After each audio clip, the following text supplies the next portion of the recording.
Hello and welcome to Indus News live from Islamabad. I'm Jawad Tehami and these are the headlines.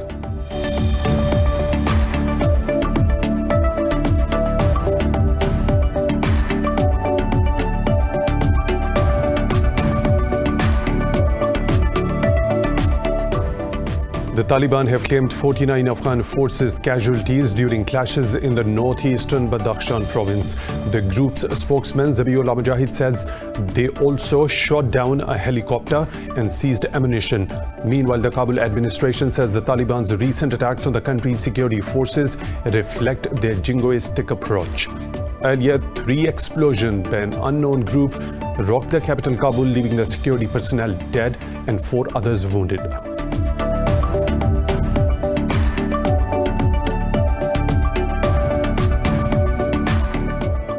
Indian troops have martyred another Kashmiri youth in occupied Kashmir. The occupying forces targeted the civilian during a cordon and search operation in the Kariri area of the Baramulla district. The occupied valley has been under New Delhi's crushing curfew and communication blackout for the past 384 days.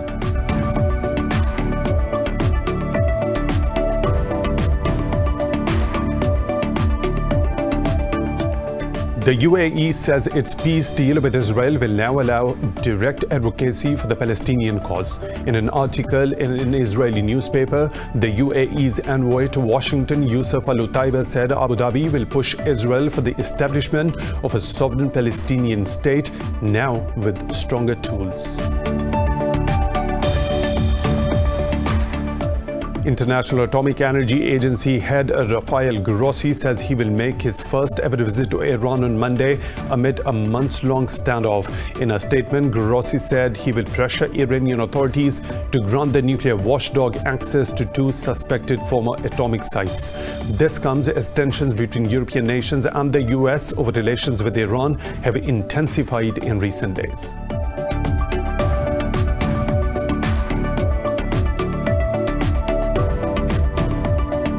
The US has recorded 1,060 coronavirus deaths overnight, raising the toll to over 175,000 with 5.6 million infections, while Brazil has reported over 1,000 deaths and more than 30,000 COVID-19 cases in the past 24 hours, bringing the infections tally to 3.5 million. India has registered 945 deaths and the highest number of daily cases with nearly 70,000 infections as the tally approaches 3 million. In Pakistan, 10 people died overnight, raising the death toll to 6,231 with over 292,000 infections. Globally, the pandemic has infected over 22.8 million people and claimed more than 797,000 lives.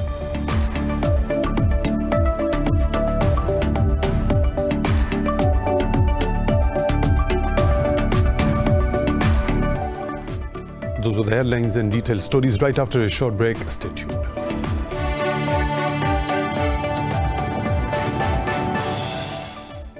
Welcome back, and now for the news in detail. The Taliban have claimed 49 Afghan forces casualties during clashes in the northeastern Badakhshan province. The group's spokesman Zabiullah said senior military commanders were also among those killed and wounded in the raids. He said they also shot down a helicopter and seized ammunition. Meanwhile, the Kabul administration said the Taliban's recent attacks on the country's security forces reflect their jingoistic approach. Presidential spokesman Siddiq Siddiqui said the Taliban must be condemned by the international community for targeting Afghan military and people. Earlier, 3 explosions by an unknown group rocked the capital Kabul, leaving the security personnel dead and 4 others wounded. Security officials said 2 blasts occurred in the police district and the 3rd hit a police vehicle. Indian troops have martyred another Kashmiri youth in occupied Kashmir. The occupying forces targeted the civilian during a cordon and search operation in the Kariri area of the Baramulla district. The troops have sealed all the entry and exit points of the area. Police say the operation is still underway in the vicinity. Last week, 5 Indian soldiers were killed in an attack during a search operation in the same district of the valley. The occupied valley has been under New Delhi's crushing curfew and communication blackout for the past 384 days. The UN nuclear watchdog's chief Rafael Grossi says he will visit Tehran next week to pressure Iran over granting access to two suspected former atomic sites. The International Atomic Energy Agency and Tehran are in a standoff over the inspector's access for months. In a statement, Grossi said he hopes his meetings will lead to concrete progress in addressing the agency's questions related to safeguards in Iran. The statement said Grossi would meet high-level Iranian authorities without specifying names. Meanwhile, Iran's ambassador to IAEA, Kazim Garibabadi, said Grossi's visit will lead to reinforced mutual cooperation. The majority of the UN Security Council has opposed US to reimpose international sanctions on Iran. In separate letters, 13 countries on the 15-member council rejected the call, saying Washington's move is illegal.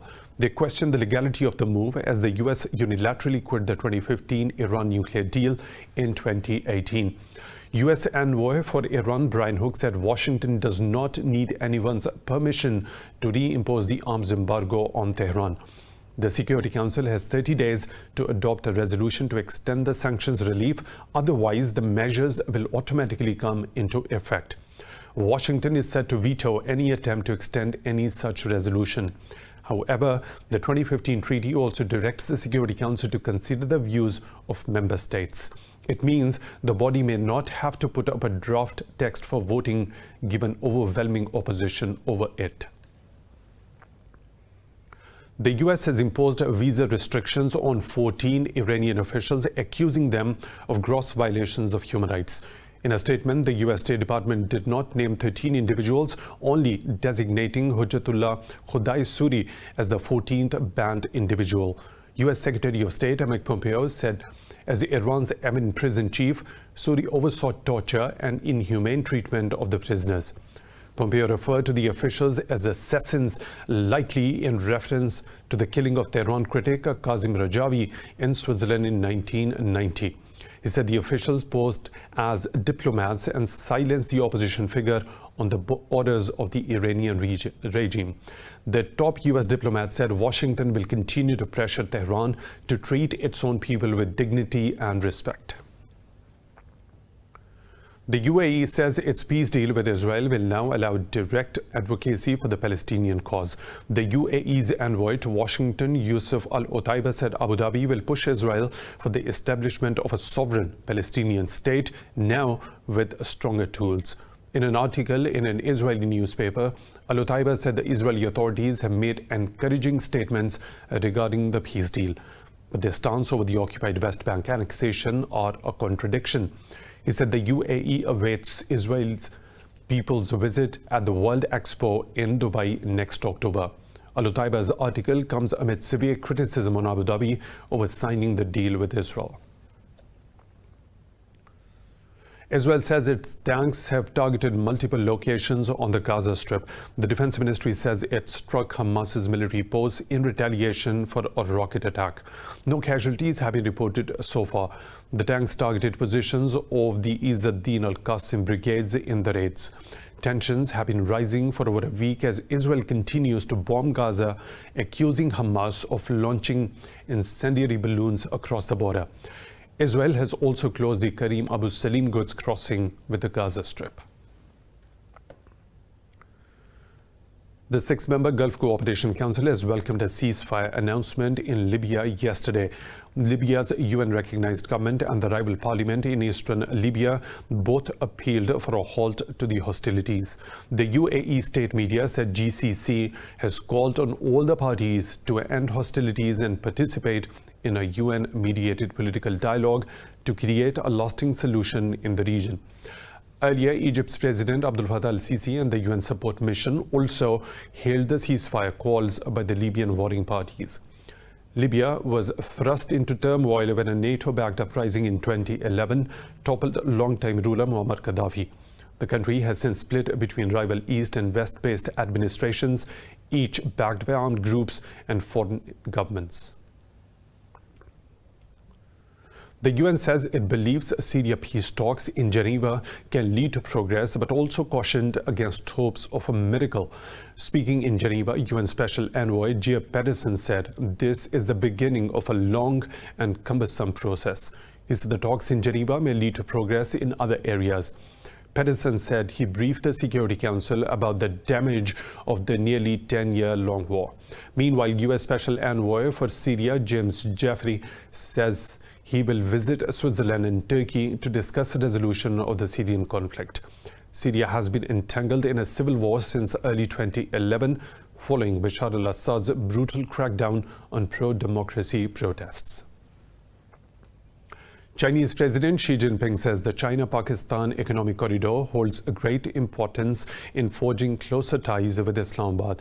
He made these remarks in a letter to Pakistan's President Arif Alvi. Xi said Pakistan and China are all-weather strategic partners who share a special friendship. He said China will continue to work with Pakistan for promotion of peace and development in the region. He said political parties from both the sides often carry out friendly consultations and constantly build political consensus. He also hailed Alvi's congratulatory message to the second conference of the CPEC political parties' joint consultation mechanism. The platform was established in 2019 between China's Communist Party and the major parties of Pakistan.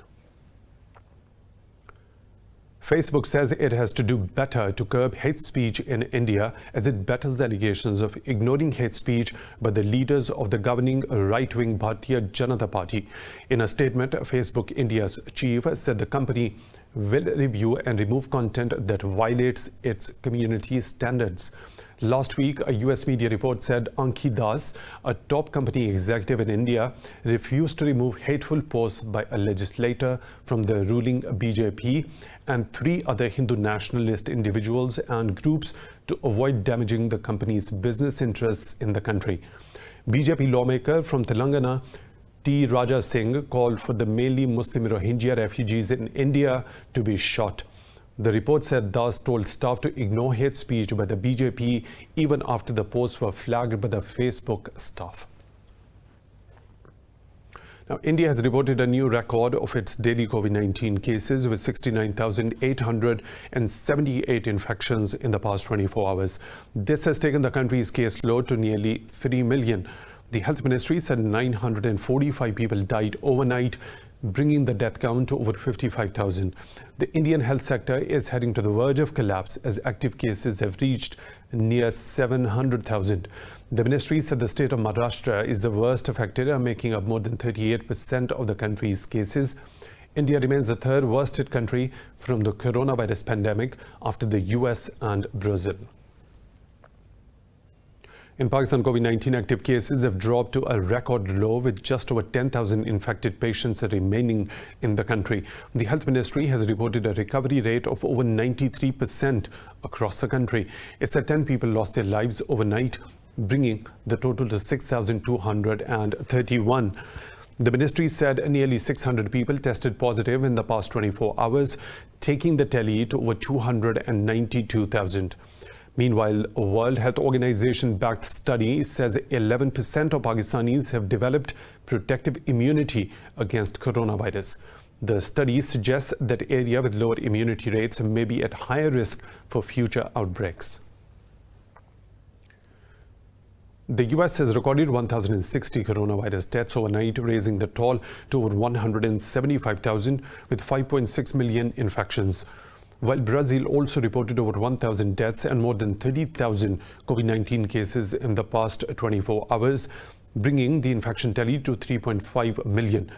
Globally, the pandemic has infected over 22.9 million people and claimed nearly 800,000 lives. More in this report. Despite multiple countries reporting downwards trend in deaths and cases, the coronavirus pandemic is far from over around the globe. The US has closed lanes at select ports of entry at the border with Mexico and will conduct more secondary checks to curb the spread of the coronavirus. In Mexico, the famous floating gardens of Xochimilco have reopened to visitors after a 5-month lockdown. Meanwhile, the World Health Organization chief says the pandemic will last less than 2 years. We hope to finish this pandemic before less than 2 years, especially if we can pull our efforts together and with national unity, global solidarity. That's really key, with utilizing the available tools to the maximum and hoping that we can have additional tools like vaccine.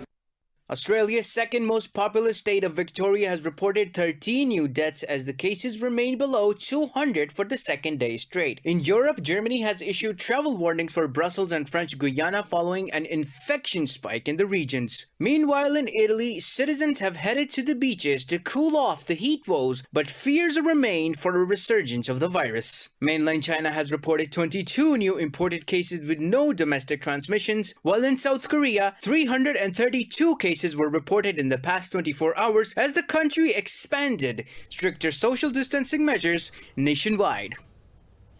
More stories to follow, but right after a short break, stay tuned.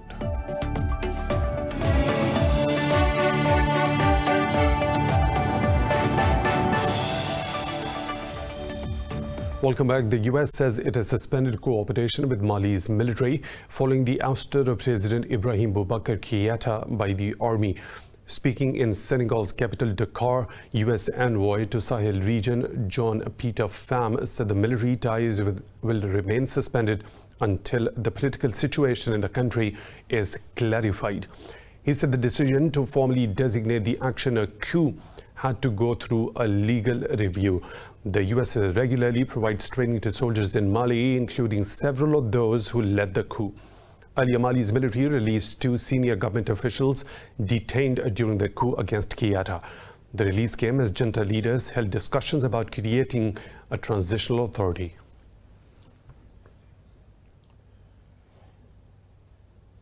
The UN Refugee Agency has called for renewed solutions for displaced and stateless Rohingya communities inside and outside Myanmar.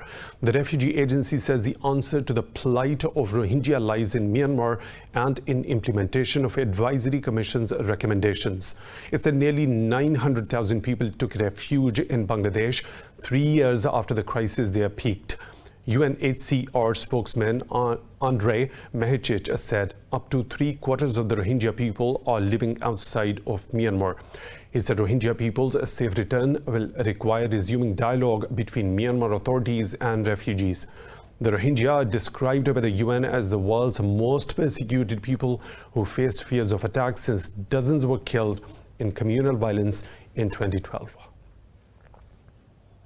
South Korea and China have held the highest level of one-on-one bilateral dialogue since the COVID-19 outbreak began. Seoul's National Security Director Soo Hoon and Beijing's Communist Party's political bureau official Yang Jiechi held the talks in Korean city of Busan. The presidential Blue House said Soo and Yang discussed Chinese President Xi Jinping's delayed visit, coronavirus pandemic, and the Korean Peninsula. She had agreed to visit South Korea last December before the pandemic struck. Seoul says it expects Beijing to play a constructive role to revive the peace process in the Korean Peninsula during the ongoing dialogue.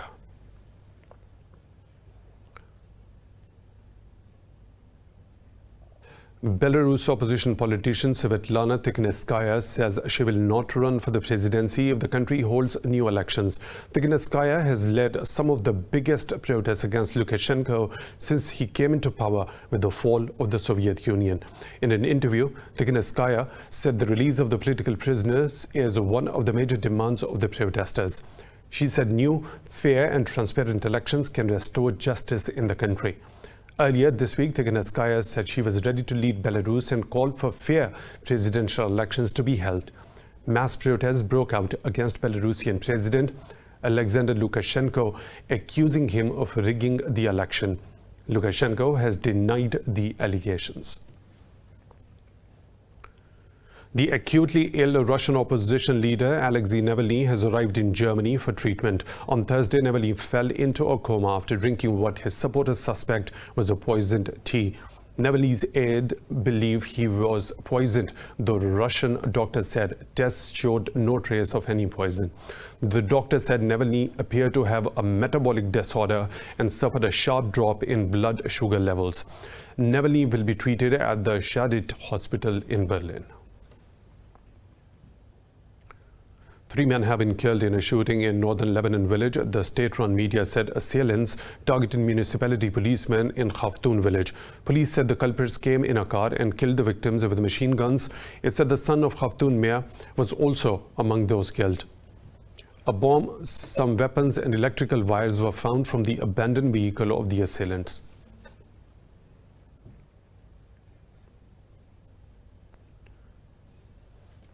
In the U.S., the raging California fires have killed at least 6 people and injured 43 civilians and firefighters. Governor Gavin Newsom has urged vulnerable communities to evacuate as soon as possible. Newsom said 2 of the wildfires are now the 7th and the 10th largest in the state's history. He said more than 12,000 firefighters are battling the blazes. The governor has appealed to Australia and Canada for assistance to extinguish fires, while relief packages are coming in from other U.S. states as well. Emergency officials said the fires have doubled in size in the past 24 hours, burning 771,000 acres of land. In the U.S. state of Florida, eviction embargo brought into safeguard residents during the COVID-19 pandemic will come to an end on September the 1st. This will force 800,000 tenants to leave their homes. Details in this report. Due to the COVID-19 outbreak, the U.S. federal government introduced the CARES Act back in March. It placed a temporary ban on evictions for renters who failed to pay their bills as thousands lost their jobs and were forced to stay indoors. The aim of the act was to provide relief for tenants during the pandemic. The moratorium in Florida will cease on September 1st, leaving thousands of tenants with a tough choice to make. First and foremost, it says that a landlord can file an eviction for non-payment of rent. However, they can't get the final action if the tenant can't pay because they're affected by COVID-19. Now, what's a final action? No one knows. That's not defined within the executive order. Experts say even before the coronavirus outbreak, people of color have already faced difficulty in their life. The long-term inequality in the U.S. has a devastating economic impact of the pandemic, putting many in a tougher position. Even before the pandemic, many of them were about one paycheck away from not being able to pay for shelter.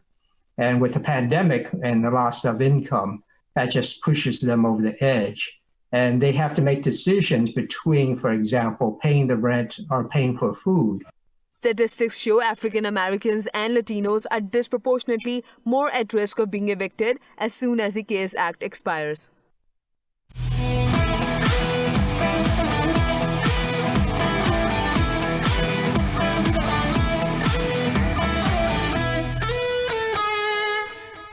In football, Sevilla win Europa League for a record 6th time after beating Inter Milan 3-2 in a thrilling final in Cologne. The triumph marks a 4th Europa crown in the past 6 years for the club. Inter striker Romelu Lukaku's early penalty levelled Brazilian Ronaldo's record of 34 goals in a season for Inter. The drama started when Romelu Lukaku deflected Sevilla defender Diego Carlos' bicycle kick into his own net.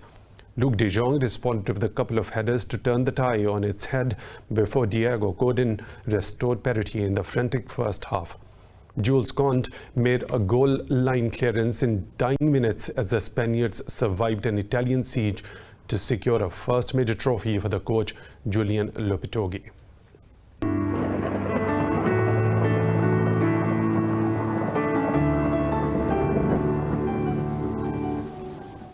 And now the weather situation from around the globe.